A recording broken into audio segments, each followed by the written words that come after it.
Այսօր Գյումրու տոնն է, շնորհավորում ենք այդ առիթով բոլոր ձեզ, հատկապես եւ մեզ,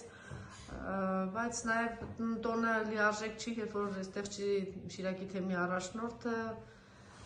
երեք որոշում կայացեց 2 տարով կալանավորել, խնդրեմ եւ տոնի հետ կապված խորհուրդը եւ նաեւ այս կալանավորման հետ կապված է կարծիքը։ Նախ օգտվելով առիթից շնորհավորում եմ գյումրեցիներին քաղաքի օրվա կապակցությամբ։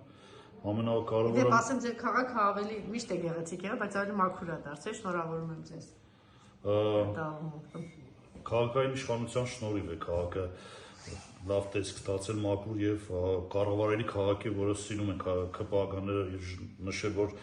պարոն Ղուկասյանի քաղաքապետ դառնալով վերադառնում է հին պարկերը, չգիտեմ ինչ պարկերի մասին է խոսքը, բայց այսօր այդ մասին չի ցանկանա խոսալ, օգտվելով առիթից շնորհավորում եմ գյումրեցիներին քաղաքի օրվա կապակցությամբ եւ ամենակարևորը մաղթում եմ ունենալ ազգային եւ հոգեվոր քաղաք։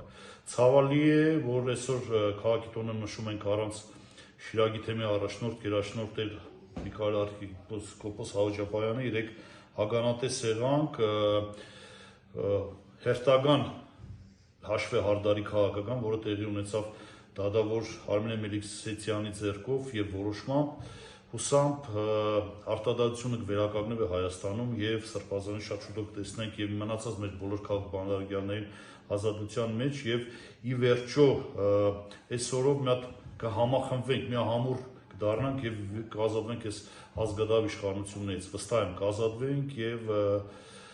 Աստծով ամեն ինչ լավ կլինի։ Շնորհակալություն։